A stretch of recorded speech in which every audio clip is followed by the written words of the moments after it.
欢迎来到明星新闻中国渠道，点击订阅频道，不要错过当天最热门的新闻。专业人士点评赵丽颖演技细腻婉转，令人惊艳。很多网友都在说赵丽颖演技到底怎样？她在张艺谋导演第20条发布会上，张艺谋导演是这样夸赞她的，说赵丽颖让他带来惊喜，对角色人物把控很到位，并称赞对赵丽颖的表演非常到位。张艺谋一开始以为赵丽颖不爱说话，谁知她已经进入角色状态，给他意想不到的惊喜，并刷新了他对赵丽颖的看法，说赵丽颖已不是过去的她了，无论是表演风格上的突破，还是内心深处的沉淀与积累，称得上是一名优秀的资深女演员。对于演员演技的评价是否好与不好，其实跟整个剧组都有息息相关。一部戏从决定拍摄开始，需要很多部门衔接来完成，如投资方、编剧、导演、演员、摄影、音乐、场景道具、服装化妆、灯光、后期制作、品宣等，这些都会给演员表演产生影响。作为演员的表演而言，除了跟自身的表演经验外，一个好的剧本是演员表演的基础。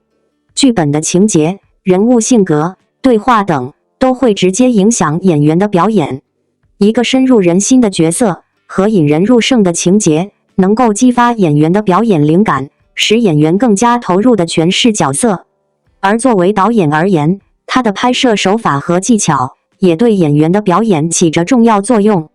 导演通过镜头的运用、场景的搭建、灯光的设计等手法，为演员创造出特定的氛围和情境，引导演员更好地表现角色的内心情感。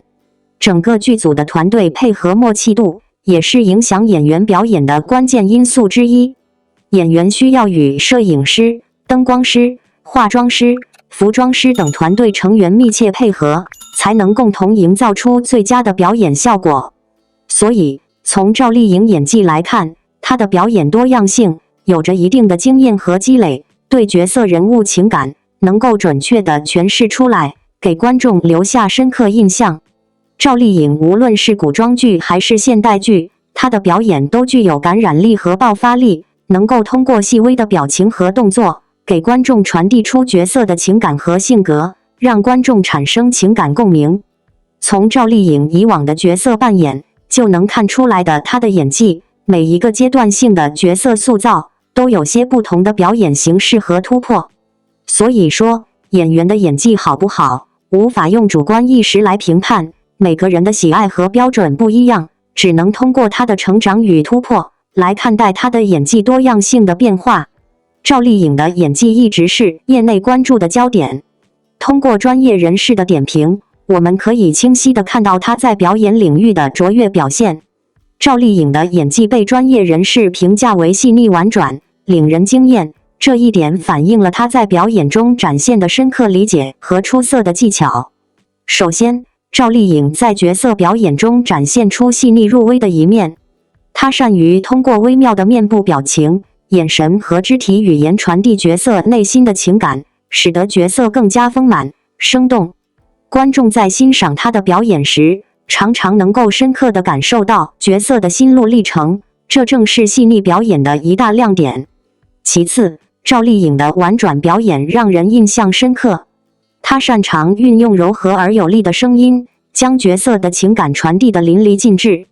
这种婉转的表演风格使她能够在不同类型的角色中游刃有余，展现出多面的演技，给观众留下深刻印象。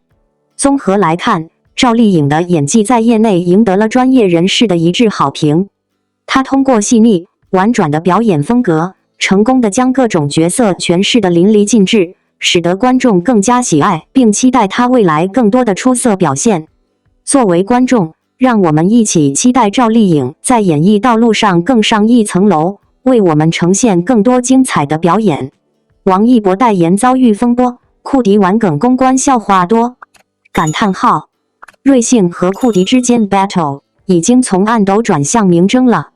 就拿代言人来说，瑞幸前脚请了易烊千玺，酷迪后脚就找来了王一博，都是娱乐圈的顶流明星，都拥有一呼百应的号召力，抓住了他们庞大粉丝群的钱包，何愁咖啡的销量呢？不过，枪打出头鸟的道理，品牌也不是不懂。随着代言人粉丝流量涌进来的，还有更多挑剔的目光。如果有一个细节做得不妥，就可能被无限放大，置品牌于舆论危机之中。库迪就非常明白这一点。这不，在请王一博代言的同时，库迪喊出了口号：年轻就要酷，既彰显了库迪和王一博酷个人设的契合度，也与库迪的品牌 slogan 和库迪更年轻相呼应，一语双关。整个传播思路看起来没一点毛病，但是库迪谨慎到什么地步呢？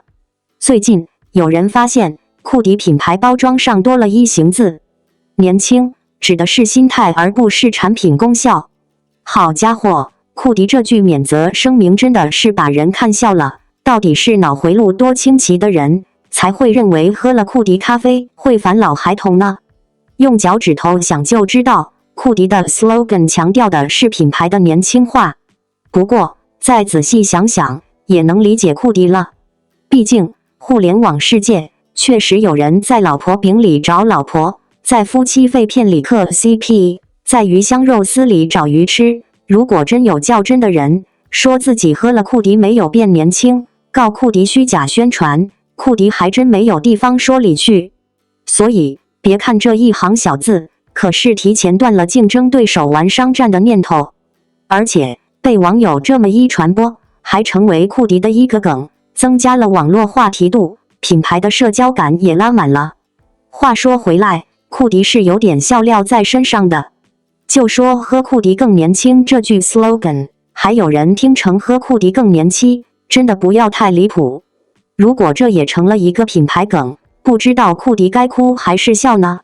可能会有人吐槽，库迪这么严谨，有点太小题大做了，顶多就是玩梗而已。但我想说，库迪这不是搞噱头，而是求生欲的本能体现。为什么？给大家举几个例子。最经典的就是椰树椰汁那句经典广告与我从小喝到大引发的争议。从字面意义看，它指的是一个人爱喝椰树椰汁，从小时候到长大成人，一直都在喝。可是，由于椰树椰汁在宣传时暗示过产品有丰胸功能，当广告中一位大胸美女说出这句 slogan， 就会让人联想到它指的是乳房的发育。于是，网络上一度出现了许多椰树虚假宣传椰树广告低俗的批判声音，海南工商部门还介入了调查。而椰树申请的从小喝到大商标，也因为有不良影响被驳回。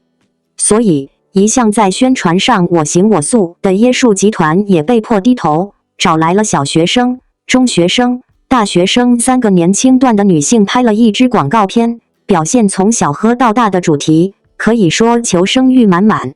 同样小心翼翼的还有瑞幸咖啡，为了给产品取一个让人眼前一亮的名字，瑞幸煞费苦心，可取完名字又要去规避风险。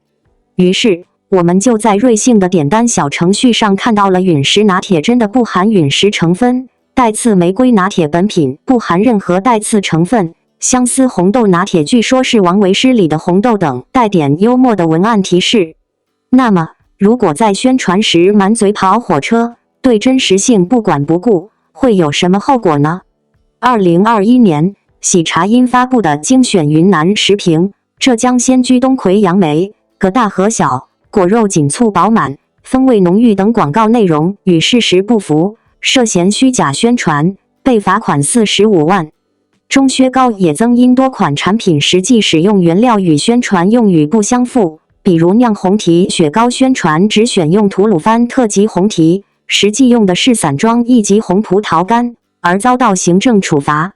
去年口碑大跌的花西子，还被打假人王海举报虚假宣传，主要包括其眉笔宣传文案中的手污皂眉笔，但实际和手污提取物在备案成分上排第20名，用量约等于无，以及骡子带骨螺分泌物上色自然的秘密，但成分表中并未显示产品添加骡子带等，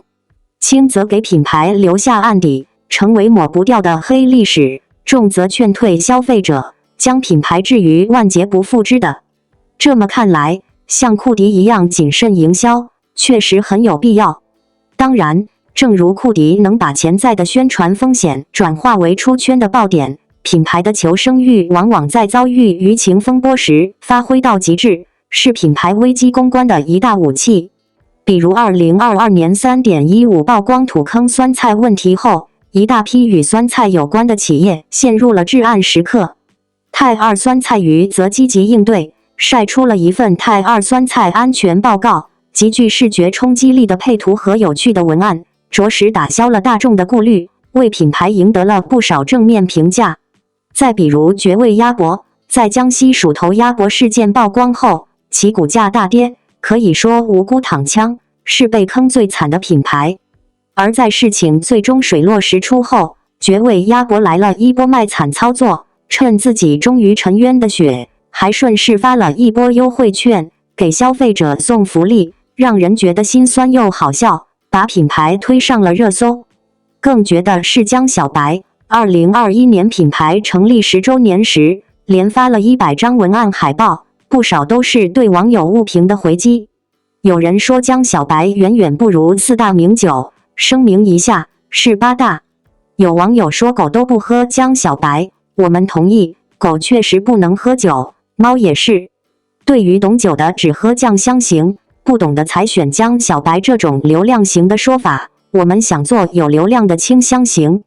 双引号，如此真诚又有梗的回应，试问谁看了不迷糊不被圈粉呢？归根结底，从库迪、瑞幸到泰二酸菜鱼、江小白，他们一出手机屏幕的求生欲，其实就是向消费者的示弱。这种放低姿态的方式，可以赢得大众的怜爱和同情，获得好感度。反观一些公关翻车的品牌，比如钟薛高创始人的66元雪糕爱要不要，花西子极力证明自己牛 X 的一封信，都给人一种高高在上的傲慢之感，一点求生欲都没有，着实不招人待见。毕竟顾客就是上帝，品牌不把衣食父母供起来，还当孙子一样教育，亲爹妈都不想认这样的不孝子。不幸地，某些商业决策可能会引发争议，而王一博代言库迪咖啡的风波就是一个例子。这次事件引发了公关大战，库迪咖啡尝试通过玩梗式公关来扭转局势。然而，事情并没有如他们所愿，反而引起更多的关注和质疑。王一博的代言身份使整个事件成为公众关注的焦点，他的名声和影响力使得人们对这一事件更加关注，同时也使得库迪咖啡的公关手段受到更多挑战。事态发展令人担忧，但也促使人们对品牌决策和公关策略进行更深入的思考。在这场风波中，网友们的热议不断，社交媒体上充满了关于库迪咖啡和王一博的讨论。这一事件也成为消费者对品牌诚信度和明星代言的重新审视的契机。对于库迪咖啡来说，如何有效地化解这次危机，重新赢得公众的信任，成为摆在他们面前的一项艰巨任务。无论是品牌还是明星，都需要在商业决策中更为谨慎，充分考虑公众的反馈和期望。